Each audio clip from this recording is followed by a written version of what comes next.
So were they? Why are they so fearful of Trump?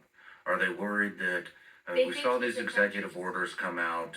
Does it have to do with protecting themselves? You know, we have the Epstein stuff that's hopefully going to come out if Cash Patel gets in. Um, we have the They Diddy think that stuff Trump going is on. on that list. They think that Trump was on They that list. they think they think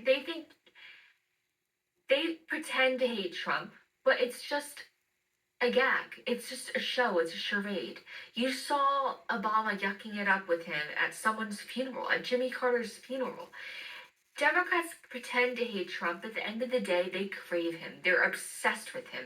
They need him for their fundraising machine.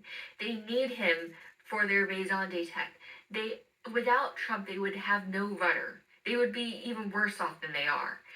Trump is their lodestar. It's their reason for existence. They're obsessed with the man. So they're not trying to protect themselves. They have no other reason to exist at this point because their party is just this. It's just their party basically. It's in shambles.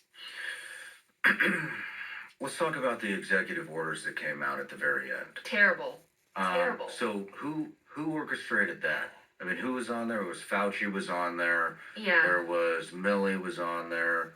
There was the J6 committee was on there. Am I missing anybody? His entire family. Yeah, that was the first run. That was Okay. what, the night before, and then what? It was like an hour or two before. And by the It way, was his entire family. exactly. So I called. I predicted that on.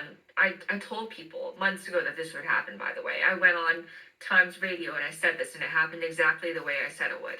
He would pardon his entire family, James, Valerie, Biden, Owens, everybody, because all of them were involved in Hunter's business, and James Biden was involved in a failed hospital network situation.